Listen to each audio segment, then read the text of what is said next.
going on last week? Well, they went to the Garden of Gethsemane. It's like Danette's voice just comes in from the side. Sorry.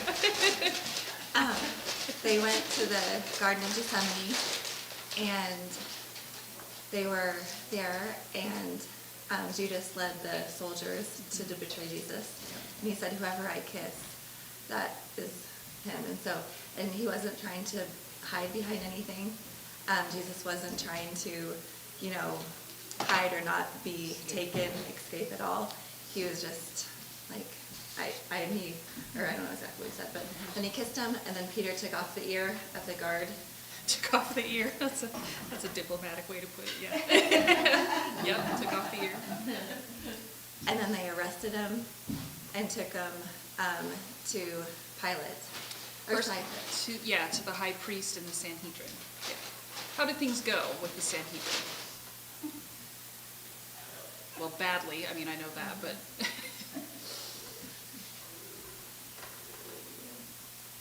I can't remember if it were, they want to exchange, or was that Peter, where they want to exchange, or Pilate wants him, he's going to let them release someone, he's hoping it's Jesus, but they tried to refuse. Yeah, that was at the end of the chapter last week, yeah, when he offers to release Jesus, and they're like, no, we'd rather have the guy who actually committed sedition, yeah. I mean, what's the attitude to the religious leaders when they get Jesus on trial? Well, first of all, tell me about this trial. It's all above board and legitimate, right? No. Not even by their rules. That's right. Yeah, it's at night, it's at the high priest's house, it's during a festival, and there are no witnesses for the defense. So what are they doing with this trial? They're not trying to get to the truth. They already have the outcome figured out. They do. I mean, they know what they want. Yeah. Happen with Jesus. They don't care That's right. how it goes. But they try and ask him, and I don't think they don't even know what questions to ask, really. But when he says, "I am the Son of God," he didn't like that. Well, and Caiaphas had already said, we got to get rid of this guy. Yeah. I mean, he'd already decided to make Jesus the scapegoat. And when they start to question him, Jesus is like, why are you questioning me? Everything I taught was above board. Everything was public. This wasn't done in a corner. Well, he knows they're not trying to get to the truth. They're just trying to make this trial look legitimate when it's not. How did things go with Pilate when Jesus ended up going to Pilate? How did that go? Well, first of all, why did the Jews not accompany him into Pilate's house? Yep. Yeah. They didn't mind, bringing somebody to trial that they wanted killed. That's right. They didn't want Didn't mind executing the Messiah. But but as long as they just want to keep their hands clean. And not Passover. That's right. Yeah. So how did the conversation with Pilate go? It was very diplomatic. He asked, "Are you the king?" Mm-hmm. And Jesus said, "Not of this world. I'm the king, not of this world." Right. And he made it seem that he had control of the conversation, that he could at any time be the one questioning Pilate. Yeah. In fact, at some point, he actually does ask him something. I can't remember what it was. I just remember thinking, oh, he just turned the tables on Pilate right there. Yeah, he's very much in control. And Pilate, of course, is thinking about a king. Well, why all this talk of kingship? Because in order to get him executed, the Jews are accusing him of treason. They're accusing him of claiming to be a threat to the emperor. And so here's Pilate trying to figure out what kind of king he is. And Jesus just keeps saying, it's a kingship that you're not familiar with.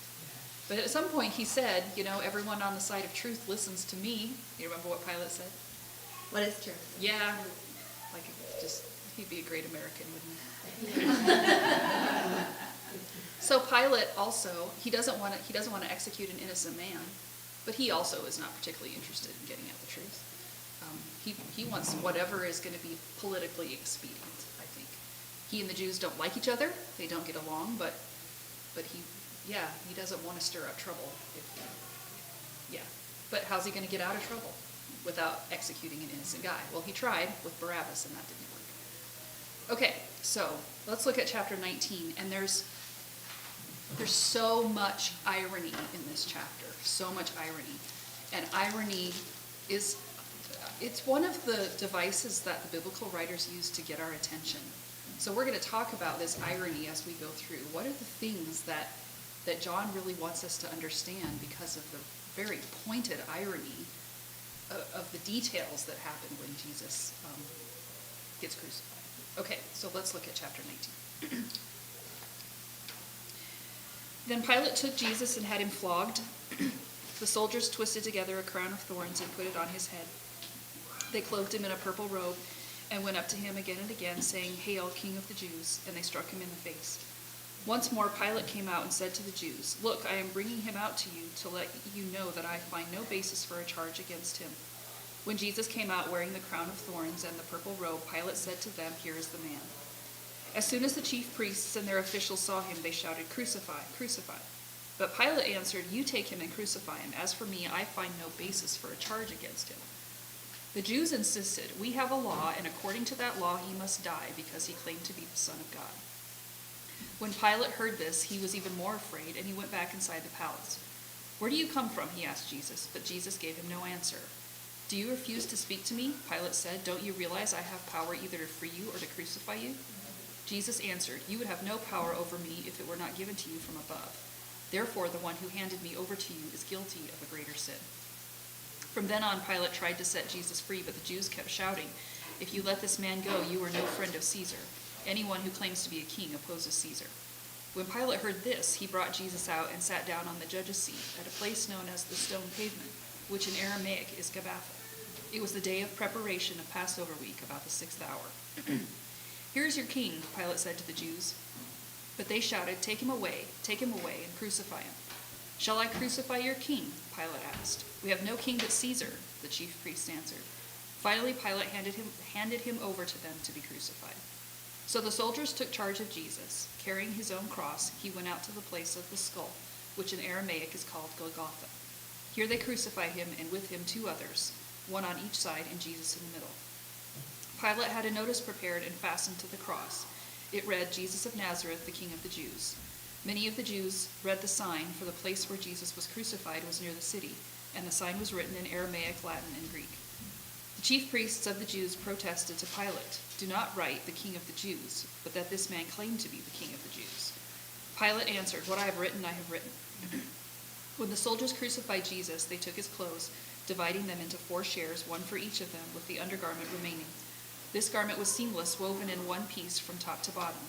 "Let's not tear it," they said to one another. "Let's decide by lot who will get it." This happened that the scripture might be fulfilled, which said, "They divided my garments among them and cast lots for my clothing." So this is what the soldiers did. Near the cross of Jesus stood his mother's sister, Mary the wife of Clopas, and Mary Magdalene. When Jesus saw his mother there and the disciple whom he loved standing nearby, he said to his mother, "Woman, here is your son," and to the disciple, "Here is your mother." From that time on, this disciple took her into his home. Later, knowing that all was now completed and so that the scripture would be fulfilled, Jesus said, "I am thirsty." A jar of wine vinegar was there, so they soaked a sponge in it, put the sponge on a stalk of the hyssop plant, and lifted it to Jesus' lips. When he had finished the drink, Jesus said, "It is finished." With that, he bowed his head and gave up his spirit. Now it was the day of preparation, and the next day was to be a special Sabbath. Because the Jews did not want the bodies left on the crosses during the Sabbath, they asked Pilate to have the legs broken and the bodies taken down. The soldiers therefore came and broke the legs of the first man who had been crucified with Jesus, and then those of the other. But when they came to Jesus and found that he was already dead, they did not break his legs. Instead, one of the soldiers pierced Jesus' side with a spear, bringing a sudden flow of blood and water. The man who saw it has given testimony, and his testimony is true. He knows that he tells the truth, and he testifies so that you also may believe. These things happened so that the scripture would be fulfilled. Not one of his bones will be broken. And as another scripture says, they will look on the one they have pierced. Later, Joseph of Arimathea asked Pilate for the body of Jesus. Now Joseph was a disciple of Jesus, but secretly because he feared the Jews. With Pilate's permission, he came and took the body away. He was accompanied by Nicodemus, the man who earlier had visited Jesus at night. Nicodemus brought a mixture of myrrh and aloes, about 75 pounds. Taking Jesus' body, the 2 of them wrapped it with the spices in strips of linen. This was in accordance with Jewish burial customs. At the place where Jesus was crucified, there was a garden, and in the garden a new tomb in which no one had ever been laid. Because it was the Jewish day of preparation, and since the tomb was nearby, they laid Jesus there. Okay, so how does chapter 19 begin in verses 1 to 3? Pilate thinking that if he scourged Jesus, that people would be happy with that much punishment. I think that's right. I think he's trying to do something to appease them without actually executing Jesus. Yeah. So he orders him flogged. But they don't just flog him. What do the soldiers do? Put a crown of thorns on him. And a purple robe, purple being a symbol of royalty. And then they call him the King of the Jews. You see the irony already? So here they are mocking him for being who he is. Because they don't think he is who he is. Nobody thinks he is who he is. But he is who he is, and that's why he's on trial. That's why he's about to be crucified. So here he is, and he's not just the King of the Jews. He's the king. And yet he's in a situation where it's hard to imagine more humiliation for anyone, but certainly for someone who is the king of everything. So they are mocking him, they're beating him, even though they're right without knowing it. And then what does Pilate do in verse 4?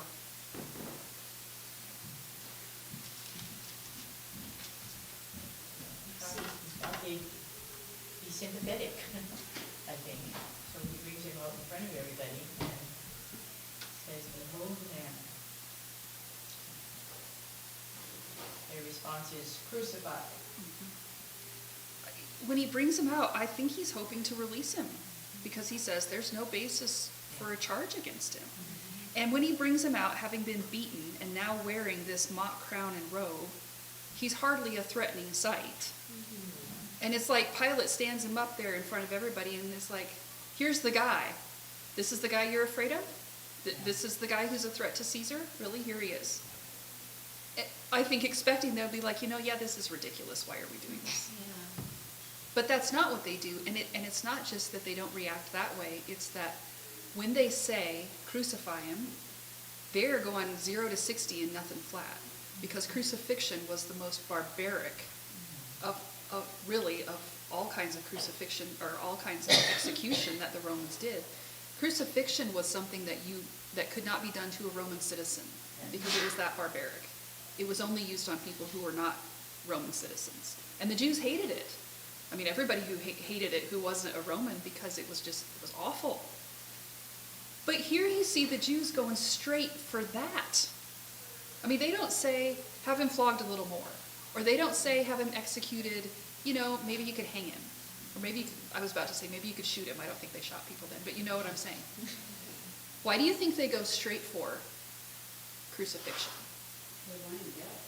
They tried and they tried and they tried to do it subversively, try out the various means, and this is their last opportunity, I'm guessing, in their mind. I think they want to be humiliated.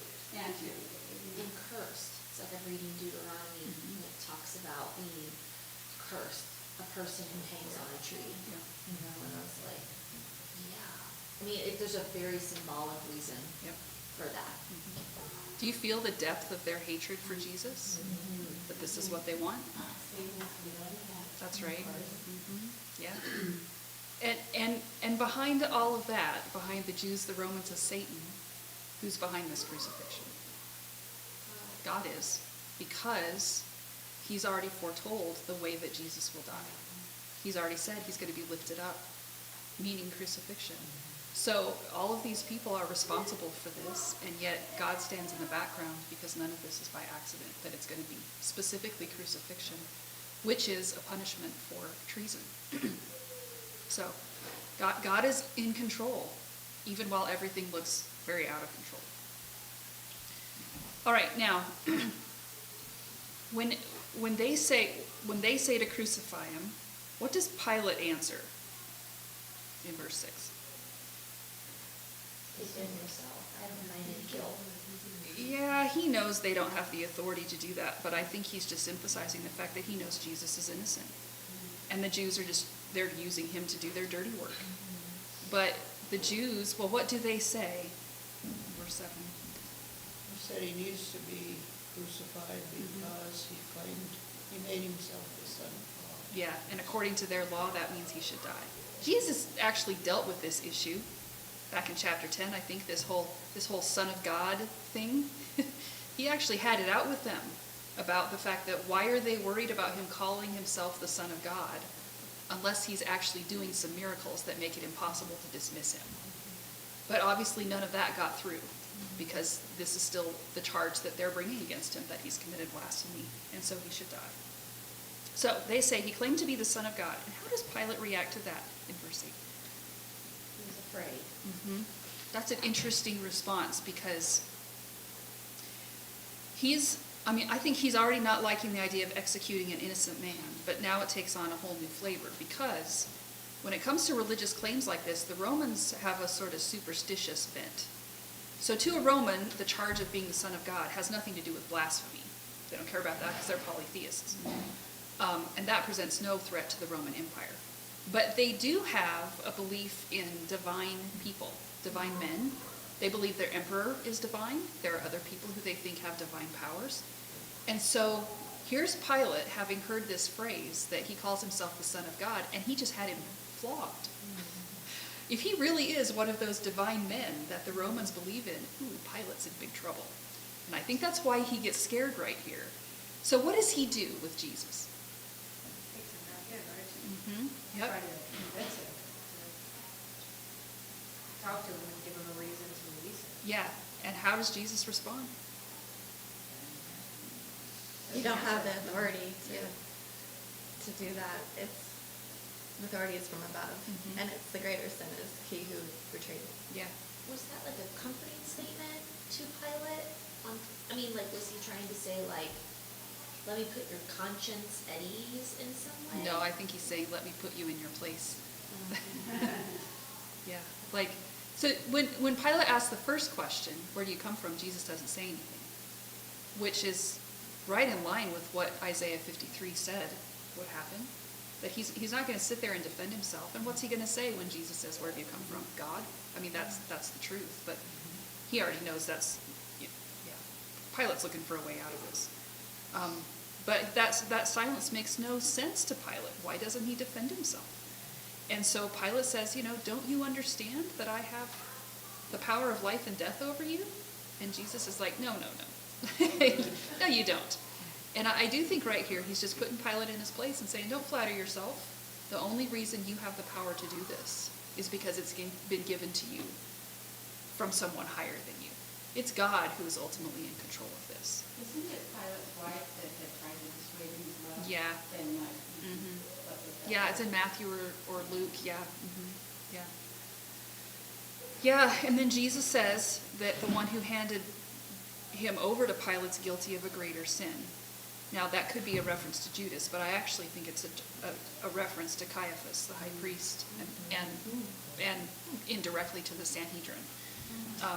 Jesus isn't saying that Pilate's guiltless, but I think he's saying that Pilate plays a more passive role in all of this than the high priest and the Sanhedrin do, because they're the ones who actually took the initiative to have Jesus arrested and tried and brought to Pilate after having 3 years of hearing his teaching and seeing his miracles. So Pilate kind of received what he was given.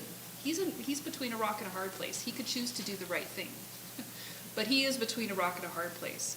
This whole thing, however, has been engineered by the Sanhedrin. And Pilate's guilty, but relatively speaking, the high priest is guiltier than Pilate is. Okay, now after that, what happens between Pilate and the Jewish leaders? What does he do in verse 12? He sought to release him, Mhm. but the Jews cried out, if you release this man, you're not a friend of Caesar. Yeah. So even after that kind of fruitless conversation with Jesus, Pilate's still trying to set him free. But the Jewish leaders are just having none of that, and when Pilate keeps being difficult, they decide to try a different strategy. So now they say, if Pilate lets Jesus go, he's no friend of the emperor. Now that's a very shrewd thing to do, because we know historically that the current emperor, whose name was Tiberius, was a pretty paranoid, he was pretty paranoid. And if he had any clue that his minions were being disloyal, he just did not put up with anything that sounded like somebody might be a traitor. And so here are the Jews basically blackmailing Pilate. They're basically saying, if you don't execute him, we're going to accuse you of treason again. We're going to accuse you of treason against the emperor. Because if he claims to be the king and you don't deal with that, that makes you guilty of treason.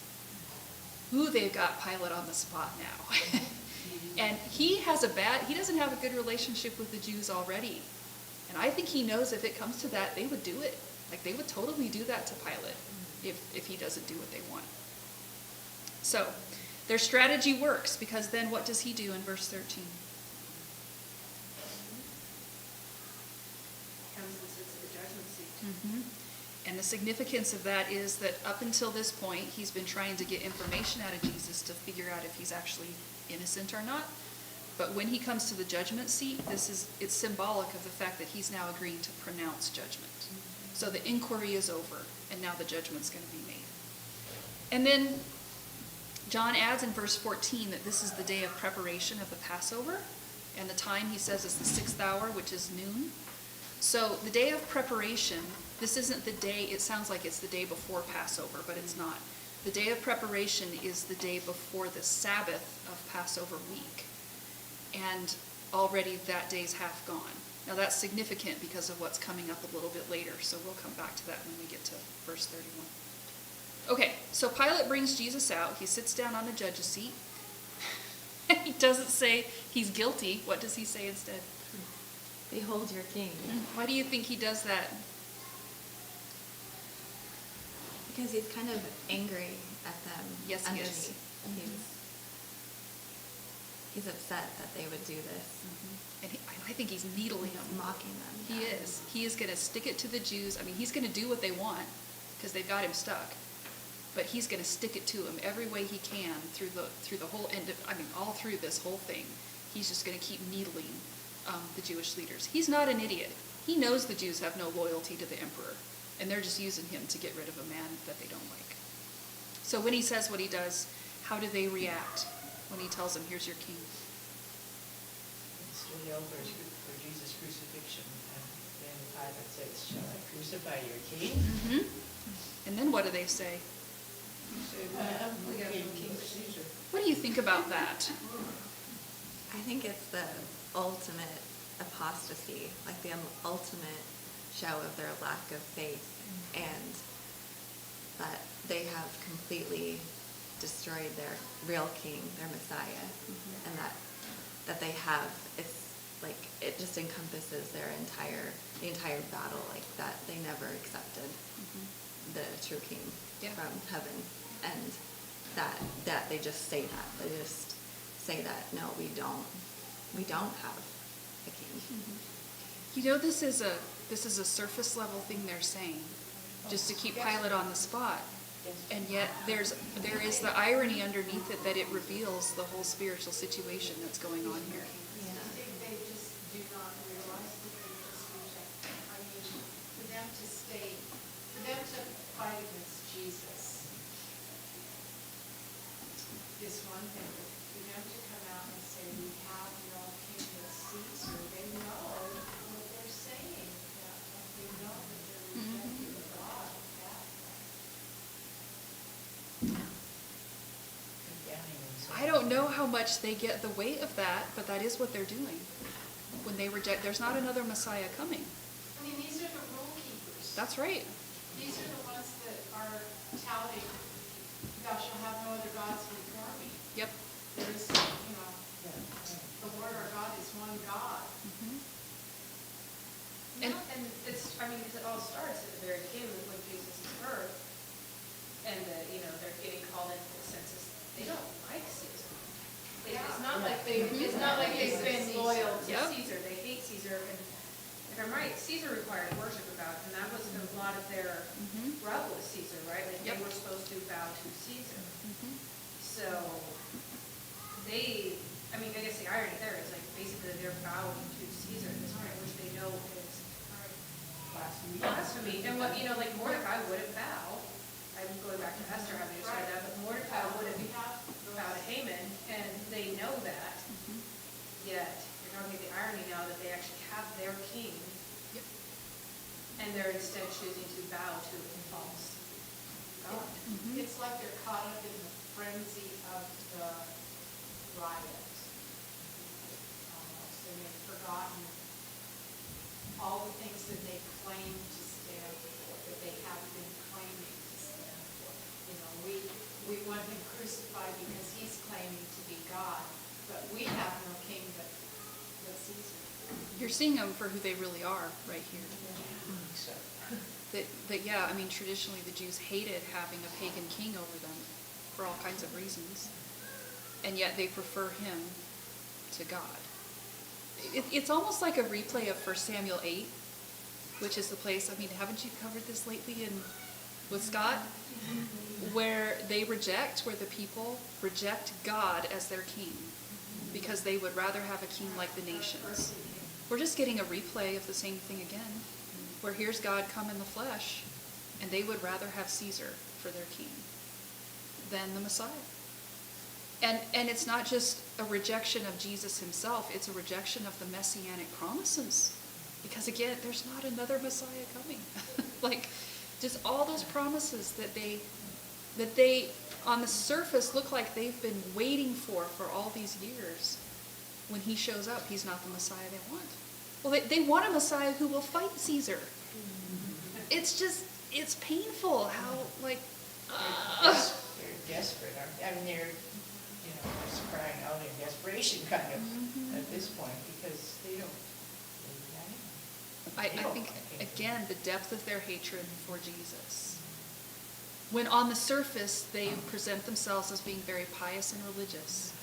But now you're seeing who they really are, that they would rather have Caesar rule over them than God, or the Messiah. It's painful. The irony is really painful. And I think it's also just a very profound betrayal of the nation by their own leaders, that it's not just the Jews in general who are doing this. It's the religious leaders. It's the chief priests and the Sanhedrin who are demanding this. Now, let me ask you this. What's your impression of Pilate here in contrast to Jesus? I mean, how strong is Pilate in this whole scene? What? He's a pipsqueak. Why do you say that? Well, because he really has to kowtow to his superiors. He can't do anything on his own. Of any importance. He always has to make sure he's doing what his Roman uppers say he has to do. Yep. And then the irony is that he's being cowed by the people he governs.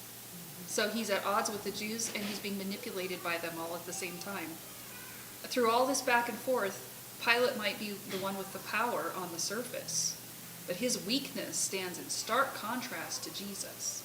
Because when you read this passage, do you get the sense that Jesus is afraid? No. Do you get the sense that Jesus is overwhelmed? Never, ever. I mean, don't you just get the sense over and over that Jesus could turn the tables in a second if that's what he wanted to. But Pilate is caught. He's caught in a situation that he just doesn't have the courage to get out of it. And so here are the people he governs have got him stuck. And Jesus is never, ever, ever like that. And so here's the guy who looks like he has the power and the guy who looks like he has none. But actually that what appears on the surface is not reality, because it's Jesus who has the power and Pilate who's just being used to accomplish God's purposes. Is that you think, I guess we're kind of stepping into deep water here, but I think we listened to a thing and talking about Fauci, because he's been the spokesperson through all of this craziness, and then he disappeared for a while, because guess who really had the power? It's not Fauci. Did you see last night he got diagnosed with COVID? Yes. I thought that was so funny. Oh, gosh, but, so when we chase something that hard, an idol that hard, we're all subject to that. So, and we're seeing it play out in different ways for our eyes right now. And all over Scripture you see reversals where God raises up the low and he brings down the high, and he does it to make it clear that he's the one who's in control. Ultimately, the people with the power are not the ones with the power. God is the one. The other interesting thing about the whole trial is that the Jewish leaders were afraid of the people, so they couldn't do it in the daytime because if they brought Jesus to trial, they knew they would be overrun. Mhm. And that always makes me wonder, because they were afraid of people. Yeah. It said that so many times, Yes. that they would act like they were the big shots. It's great to have a shepherd who's scared of the sheep, isn't it? That's how they are, you know? They abuse the sheep and they're afraid of them all at the same time. They're horrible shepherds. And I think with that too, with the crucifixion, we say that, it's like, they abuse him, they get him crucified, and in a way, then even using that, like, at that point in time, they've gotten their way, he's up on the cross, as a way to then scare those that would follow even more, like, look what we can do. Mhm. You know, like, we'll fight by our own rules, and we'll fight dirty, and we'll do it our own way. Mhm. And so it wasn't even just killing God, I feel like it's intimidating even those who they really would have opposed. Mhm. Yeah. Great shepherds. A great high priest, isn't it? It's just, wow. Okay, what happens next in 16 to 18? So he was delivered to be crucified, Mm-hmm. and then he carried his own cross Mhm. to the place where he would be crucified, and then they crucified him. Yeah, with two others. Mm-hmm. So it was the Roman custom for the person who was condemned to carry not the cross, but the crossbeam of the cross. Now we know from the other gospel accounts that Jesus doesn't get very far with that, probably because he's not physically able to do it. But we know that at some point they stop and grab a guy named Simon and make him carry the rest of the way. But they're doing what they normally do with people who are to be crucified. So he carries this crossbeam out, and then they crucify him with these two guys on either side of him. And then, what else does Pilate do in 19 to 22? That's the sign of the cross, Jesus, King of the Jews, and he puts it in 3 different languages, so everybody can read it. Make sure everybody can understand. That's right. So it's customary at crucifixions for the Romans to put a written notice of the person's crime above their head, because in that way crucifixion was intended to serve as a deterrent, specifically to any rebellion against the Roman government. So what does Pilate do? He could have put Jesus of Nazareth, traitor, Jesus of Nazareth, guilty of treason. What does he do instead? Why do you think he did that?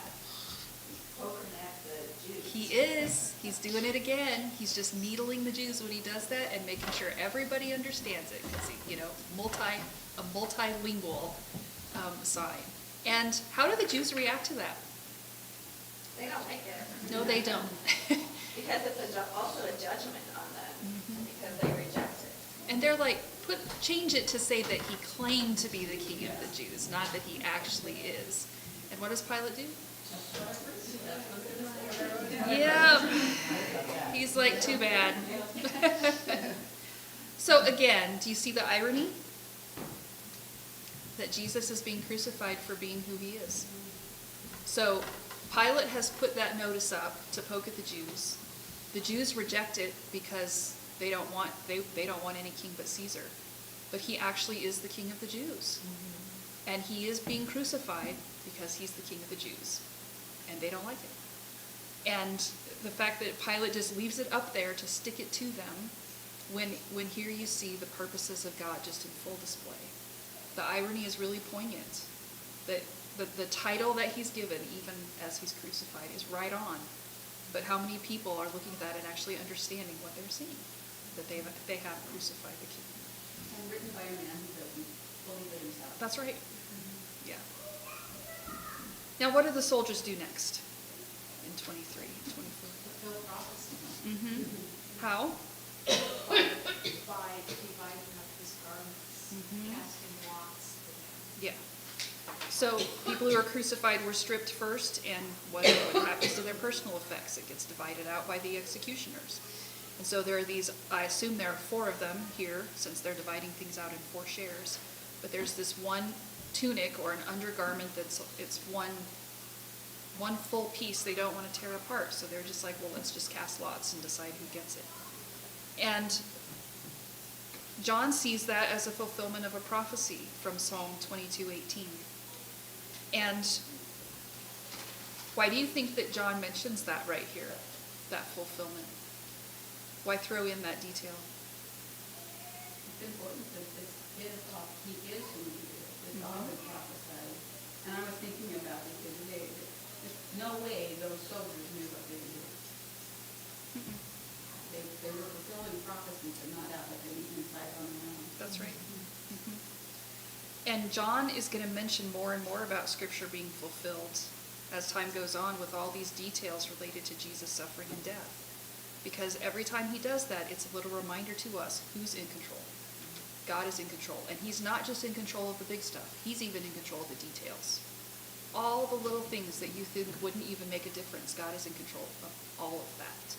And that's what Jesus was telling the disciples over and over and over on the night before he was arrested, was everything that happens, you're going to think that it's out of control. You're going to think that Satan is in control. You're going to think it's all over. No, God is in control. He's in control of all the big and small stuff, and everything's happening according to his purpose. Okay, now what happens in 25 to 27?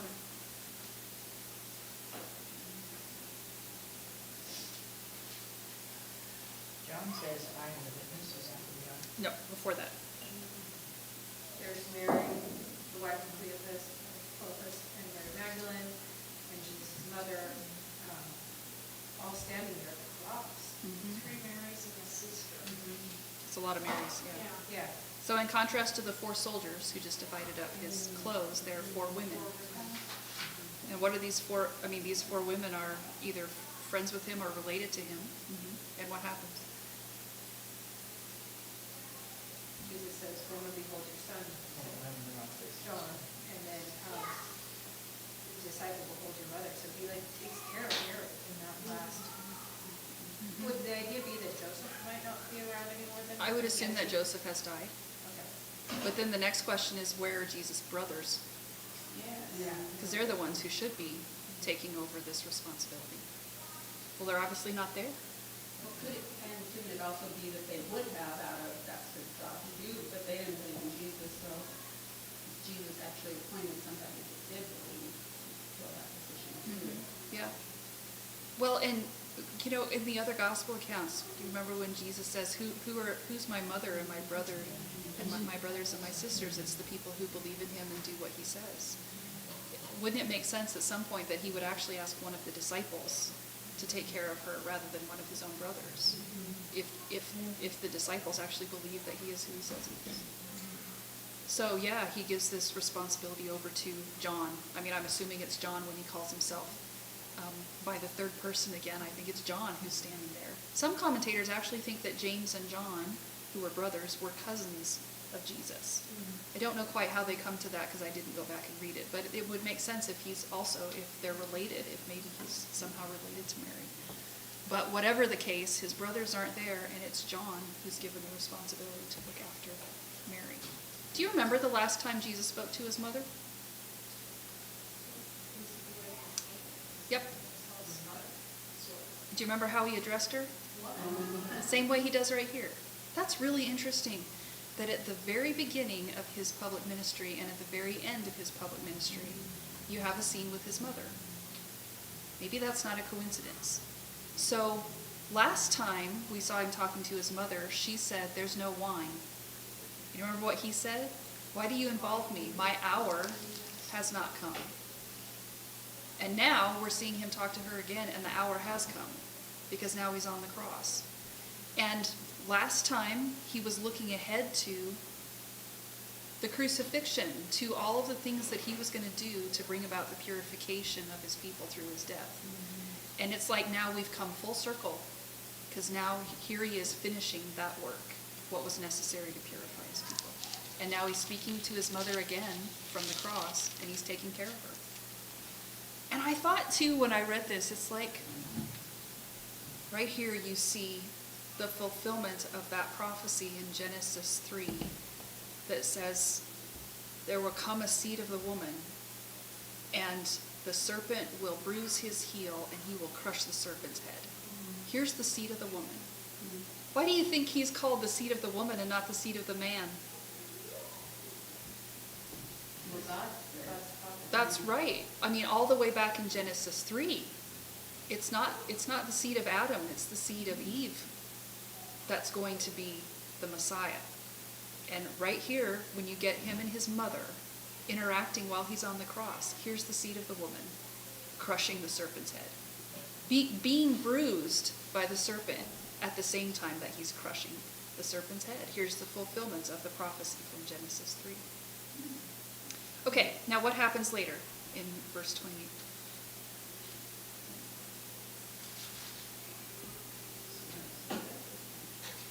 He fulfilled another prophecy. Yet another one. Mhm. I'm thirsty. Yeah, so he knows the end is coming and he says he's thirsty. So someone gets a jar of wine vinegar, they soak a sponge in it, they put it on the stalk of a hyssop plant, and then they lift it up to him, and he drinks from it. And John says that too fulfills the words of Scripture. And it's interesting, they don't make a big issue of the hyssop plant, but it's interesting because hyssop in the Old Testament was the plant that was specifically used to sprinkle the blood when they did purification things and paint the doorpost on Passover. Yeah. So even though there's no, they're not doing anything with blood right here, the fact that they specifically mention it as being the hyssop plant is really interesting if you know that background from Exodus of what the hyssop plant's used for.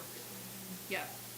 And my study Bible pointed out that, at least from that perspective, that sour wine was intended to prolong life and suffering. And there is, like later, they're surprised he's already dead. They have to break the legs of the tree. Mhm. And but it was interesting, but we know he took the suffering. He did. He did it. He's Mhm. still completing, well, all of this completed. Yep. Mhm. Well, that's a nice segue, Marilyn, to verse 30. Because then what happens in verse 30? What is finished? The work of the Father, the will is done. Yeah. The work of the Father through the Son to accomplish everything necessary for salvation. Everything. Everything Jesus was intended to do. It's finished right here. And then what happens? Why do you think he puts it like that?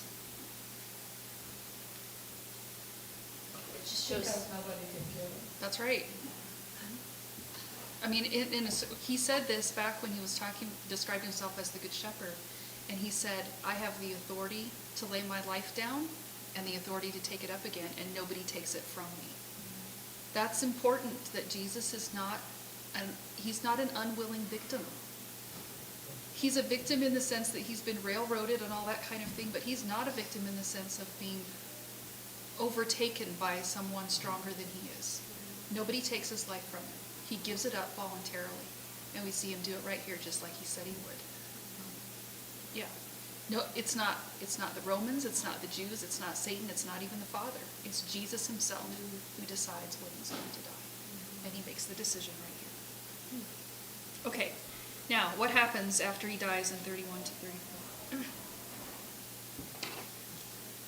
Well, let's talk about verse 31 first. Just to tell us, what's the background in verse 31? They're getting ready for the Passover. They didn't want any bodies to remain on the cross for the Sabbath. Yes. Do you know why? It was a high day. It was a holy day. And this is a special Sabbath on Passover week. And the Old Testament law said that if someone was executed by being hung on a tree or a pole, their body should not be left out overnight because it would defile the land. So that's back in Deuteronomy 21. So that's just generally the case, but that's even more important on a Sabbath eve during an important festival like Passover. So in order not to defile the land, they want the bodies taken down before nightfall. What's your impression of that? They defiled the land. There's nothing that it's complete external Yep, show. that's right. Yeah. All the defilement they care about is on the surface. As if defiling the land matters when you've just crucified your Messiah. Oh my goodness. But that's what they care about. So they go to Pilate and they ask for the legs of the men to be broken because if the legs are broken, then you die of asphyxiation a lot sooner. And so what happens? They broke the legs of the two that were hanging there, but not of Jesus, because he was already dead. Yes. And what do they do when it appears to them, oh, he's already dead? He pierced his side with a spear, and out comes blood and water. It's really interesting, that detail, the things that accomplish purification in the Old Testament law. This is what accomplishes purification, water and blood. The purification that was symbolized in the wedding feast at Cana, when the water got turned red. And now here we have like the end result of all of that Jesus was doing. His death now accomplishes that purification when the water and the blood flow. Like we should sing a little stanza of Rock of Ages right here, shouldn't we? Yep. It always amazed me, because I looked this up at one point, and it's a separation of the blood, or the water and blood. But they knew that then. They didn't have all the medical advancements that we do now. But I guess that just says how masterful they were at dealing with that and knowing the uncertainty. I love it because there's an element for us of looking back, or at least for me sometimes, like, okay, well, that's what he said. What did that mean? You know, when in modern day knowledge gets applied to something like this, it's just this sparking, considering how many subjects. And it fulfills prophecy, which John doesn't, well, he's about to get to that. So what does he add? First about himself in verse 35, and I do think he's talking about himself right here in the third person again. He who saw,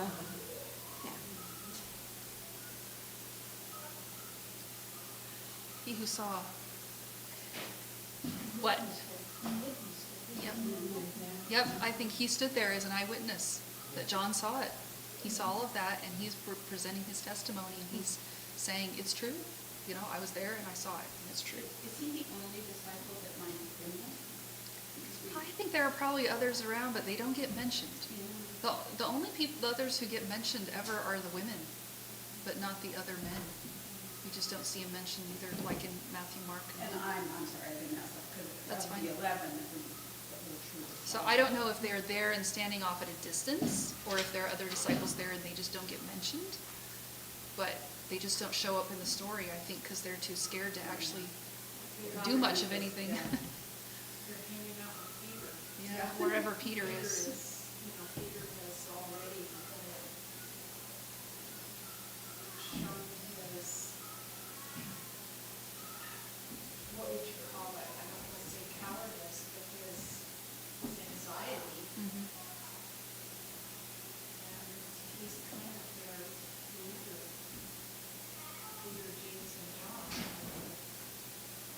The ones we consider to be leaders. Right. The lieutenants. Yeah. Of the group. Yeah. Yep. They're following in Peter's footsteps. Yeah. That's all speculation. Well, and John says right here, why is he testifying to this? But it's true. And it's the other people. I mean, Yep. what if the disciples were there and nobody knew? Yep. And he says at the end of verse 35, he testifies so that you also may believe. So why is he passing all of this on? Because he wants everybody who hears about what happened to Jesus to believe in him. And then he doesn't stop there, because then what else does he add in 36 and 37? For these things took place that scripture might be fulfilled, not one of his bones will be broken. And again, another scripture says, they will look on him whom they have pierced. So, more fulfillment of scripture about the details of Jesus' death. So the fact that his bones aren't broken, that's partly from Exodus 12:46, which is the description of the Passover lamb, that they are not supposed to break the bones of the Passover lamb. And then it also shows up sort of vaguely in Psalm 34:20. And then Zechariah 12:10 is the one that says they look on the one they pierce. And Isaiah 53 also mentions the fact that he will be pierced for our transgressions. So here's John again, just making it really clear. All of this was in the plan of God, and it accomplished exactly what he intended. And again, clear down to the details. God knew this way ahead of time, exactly how he was going to accomplish this. Okay, now who shows up in verse 38? Nicodemus. Yep, Joseph and Nicodemus. And normally, a criminal's body would be turned over to their family once they had died, but not with treason or sedition. So the Romans typically left the bodies on the crosses to rot or to be eaten by vultures, because that was a deterrent to people to not be a traitor to the emperor. But because the Jews had such strong objections to that, the Romans would turn the bodies over to the Jewish authorities, and the Jewish authorities would typically bury them in a mass grave outside the city. But that's not what happens here, because Joseph and Nicodemus come and they ask Pilate for the body, and Pilate gives it to them. Who are Joseph and Nicodemus? Secret believers. Secret believers. On the edge of that. Yeah, they were secret. They're out in the open now, but they have been secret before now. Mm-hmm. Do you know anything else about Joseph from the other gospel accounts? Well, don't we know for one thing, he was a man of wealth, but he had the tomb that he had. Yes, and the amount of spices they bring show that I think both of them, or at least Joseph and maybe both of them, have a lot of money, yes. Joseph, we know from the Gospel of Mark, is a member of the Sanhedrin, and Nicodemus is as well. So right here, it just kills me. It's not his family, it's not the disciples, it's not, who is it who comes to give Jesus a proper burial? Two members of the Sanhedrin. Doesn't God just have an amazing way of turning things around yet again and bringing the last people you would expect to come publicly and to ask Pilate for Jesus' body? And you know it's dangerous for them to do that, to break with the Sanhedrin and the chief priests and to come ask for the body of a man who's just been executed for treason, and to do it on the eve of the Sabbath of the Passover, which makes them unclean. And also before he's resurrected, so they're not doing this based on now and now. No, they're not. They believe. What exactly they're expecting after this, I don't know, but they believe. And now they come out in the open, and now they're public disciples of Jesus, and they ask for the body. So Pilate gives it to them, and then they take it with them, and they following the Jewish burial customs, they wrap it with spices in linen cloth, and they give him as proper a burial as possible, not a criminal in a mass grave kind of burial. But there's no time to have any sort of funeral because it's right before the Sabbath. So they do what they can, which is to place him in a new tomb, and the other gospel accounts say it's Joseph owns it. It's in a new tomb, so typically the tombs, you would bury someone in the tomb, you'd come back in a year after the body had disintegrated in a sense, and all that was left was the bones. And then you collect up the bones, put them in a certain spot in the tomb, and then another member of the family would be buried in the same tomb. So when it talks in the Old Testament about being gathered to your fathers, it's this idea of like gathering the bones within one tomb. For Jesus, there's nobody there already. Joseph, doesn't intend it that way, but doesn't it seem appropriate that when Jesus gets buried, he's not buried in a tomb with the bones of everybody else?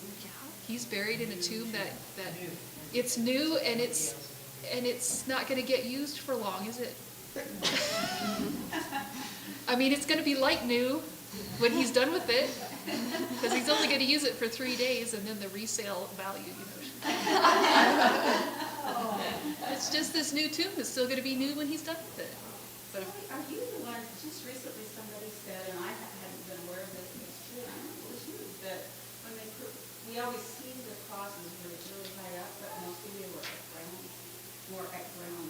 I didn't say that, but that is true. Okay. Yeah. So, yeah. Which makes it that much more, I don't know, personal. Yes. Because we're hearing every